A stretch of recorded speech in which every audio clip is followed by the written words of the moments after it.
আগের একটা ভিডিওতে বলেছিলাম না যে আমাদের বাড়িতে যে কোনো রকম পুজোতে দীপ একদম গান চালাবি, মানে গানটা ম্যান্ডেটারি, যেহেতু আজকে বাড়িতে পুজো হচ্ছে তাই ওইখানে ঠাকুরের গান বা কীর্তন এই জাতীয় কিছু একটা লাগিয়ে দিয়েছে। তো যাই হোক, গান শুনতে শুনতে কাজ করতে কিন্তু বেশ ভালোই লাগে, কী বলো?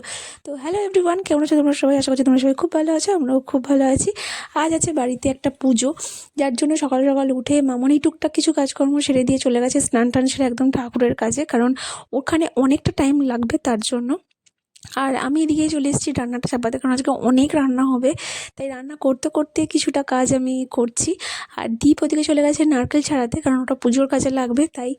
তো যাই হোক, তো ব্রাহ্মণ মশাই 9টা সাড়ে 9টা নাগাদ চলে আসবেন বলেছেন, তার জন্যই আমি এখানে তাড়াতাড়ি করছি ঘর দরগুলো মোছার জন্য। তো এদিকে আলু ভাজাটা চাপিয়ে দিয়ে আমি ওদিকে ঘরগুলো মুছে নিলাম, আর তারপরে সেদিকে আলু ভাজাটা কমপ্লিট। আর এদিকে তারপরে পোস্ত দিয়ে আলু ভাজা করে নিচ্ছি একটু। আর পোস্ত ছড়িয়ে আলু ভাজা খেতে তো বেশ দারুণ লাগে। তোমাদের কার কার ভালো লাগে পোস্ত দিয়ে আলু ভাজা খেতে? আমার বাবা না ভীষণ ভালোবাসে, জানো তো। আমার মা অতটা ভালোবাসে না, বলে কেমন একটা গন্ধ লাগে, কিন্তু আমার বাবা ভীষণ ভালোবাসে পোস্ত দিয়ে আলু ভাজা খেতে। তো যাই হোক, এখানে সেটা করে নিলাম। আমি 5 রকমের ভাজা করতে হয়, তাই কয়েকটা ভাজা হয়েছে, এখনও নারকেল ভাজাটা বাকি আছে। আর কী ভাজা করেছি জানো তো? আলু ভাজা, মূলো ভাজা, বেগুন ভাজা, তার সাথে এই যে বড়ি হাতের সময় বড়ি দেওয়া হয় ওটারও ভাজা করতে হয়, আর তার সাথে নারকেল ভাজা। ও হ্যাঁ, শাক ভাজাও কিন্তু হবে, জানো তো। যেহেতু 6 রকম হয়ে যাচ্ছে, তাই মামনি বলল বড়ি আর শাক একসাথে ভাজতে, খেতে কিন্তু দারুণ হয়েছিল। প্রথমে ভাবিনি এতটা ভালো হবে। তো যাই হোক, তারপর এখানে ফুলকপি আলুর তরকারির জন্য ফুলকপির আলুটা কষে নিচ্ছি সুন্দর করে। আর এখনও মাছের ঝাল, পায়েস, অনেক কিছু হবে, জানো তো। আর ওদিকে ফুলকপি আলুর তরকারিটা চাপিয়ে দিয়ে আমি চলে এসেছিলাম নারকেলটা ছাড়াতে, কারণ নারকেল ভাজা হবে বললাম না, তার জন্য। বাট আমার দ্বারা কিছু হবে না, তো দীপই ছাড়িয়ে দিল, আমি সুন্দর করে একটু করে কুচিয়ে নিলাম।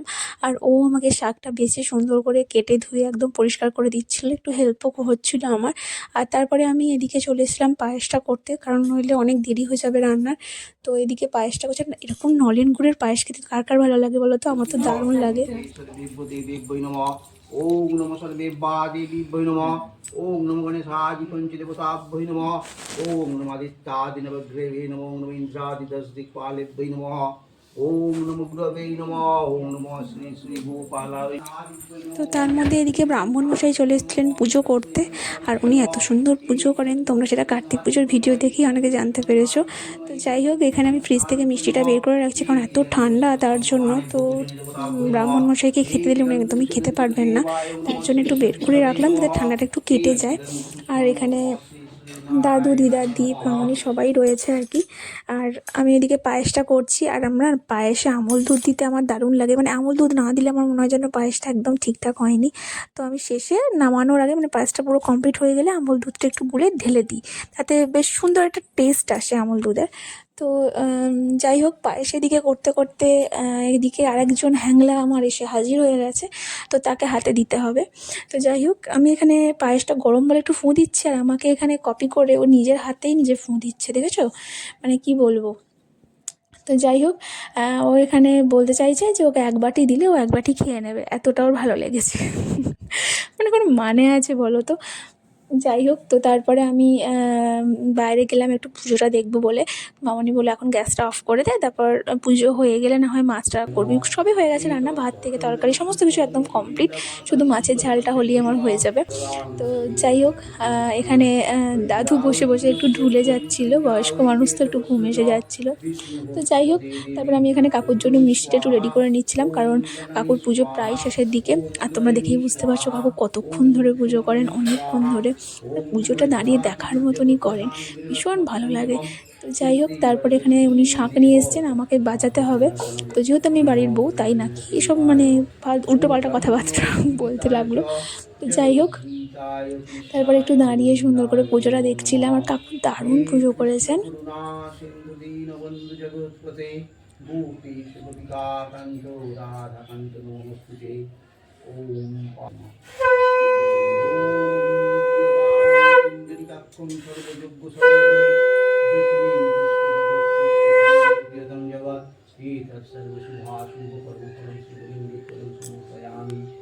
जय गुरु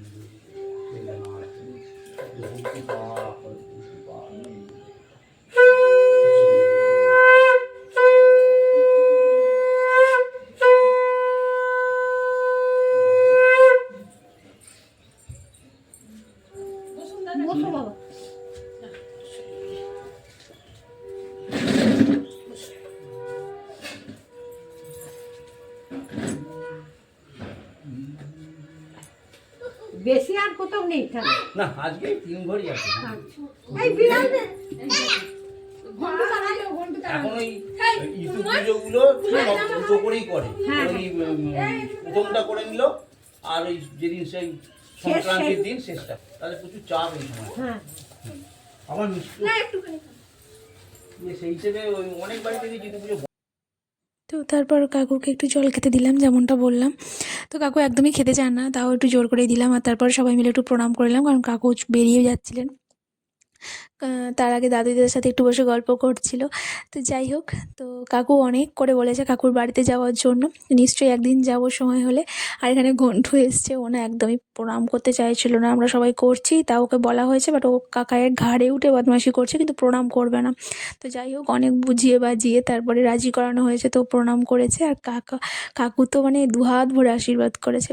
তো যাই হোক, তো তারপরে কাকু বাড়ি চলে যাওয়ার পর মামনি সমস্ত প্রসাদগুলো আর কি নিয়ে মাখামাখি স্টার্ট করে দিয়েছিল, কারণ ও ফল ছোটো ছোটো করে কুচিয়ে মাখতে অনেকটা সময় লেগে যায় তার জন্য। আর এখানে আরেকজনের কাণ্ড দেখো, সে তো এখানে পায়েসের কড়া নিয়ে বসে বসে খাচ্ছে, যে কি বলবো, কিছু বলার নেই।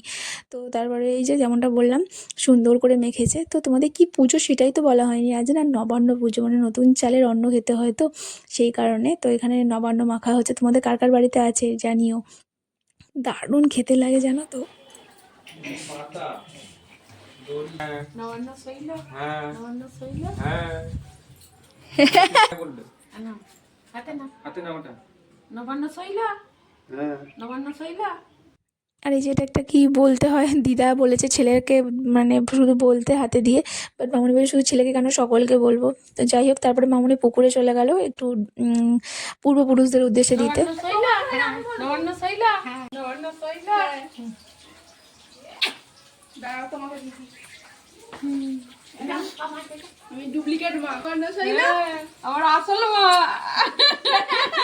ঠিক আছে হ্যাঁ বলো এবার বলো নবান্ন শৈল, নবান্ন শৈল, নবান্ন শৈল। হ্যাঁ না, দেখো না ভাই, ভালো করে ধরো আমি দিয়ে আসছি তাহলে, ছেলে দিয়ে বসে থাকো। আর মামনি ওকে বলেছে যে আমি যা যা বলবো তা না বললে কিন্তু আমি তোকে দেবো না। তো ও তাই বাচ্চা ছেলে একদম সুন্দর করে বলে দিয়েছে। তো যাই হোক, তারপর ওকে মামনি প্রসাদটা বাড়িতে দিয়ে এলো, আর আমরাও এখানে খেতে বসে গেছি। নবান্নটা জাস্ট ওয়াও হয়েছিল খেতে, তো সেটা খেয়ে বাকি রান্নাগুলো কমপ্লিট করলাম। আর তারপর দুপুরেও খেতে বসে গিয়েছিলাম, মাঝখানে আর ভিডিও বানাইনি। তো এখানে আমি দীপ আর মামনি খাচ্ছি, কারণ বাপি এখনও দোকান থেকে আসেনি। তো বাপি এলে তারপর বাপিও খাবে। তো তোমাদের এই ভিডিওটা কার কার ভালো লাগলো আমাকে কিন্তু কমেন্ট করে জানাতে একদম ভুলো না। আর আজকে না মাছটা জাস্ট ওয়াও ছিল। তো যাই হোক, যদি ভিডিওটা ভালো লাগে প্লিজ লাইক করে দিও, শেয়ার করে দিও, চ্যানেলটাকে সাবস্ক্রাইব করতে তোমরা একদম ভুলো না। দেখা হবে নেক্সট আরেকটা ভিডিওর সাথে। এরপর তো ও বাড়িতে যাবো, মানে নবগ্রাম যাব, তো সেখানেও নবান্নর প্রসাদ খেতে যাব। তো মা কী রান্না করেছে না করেছে সেই সব সমস্ত ভিডিও নিয়ে তোমাদের সাথে নেক্সট পার্টে দেখা হচ্ছে। আর তারপর বাবা দুপুরবেলা আসার পর মামনি বাবাকেও দিয়েছিল। তো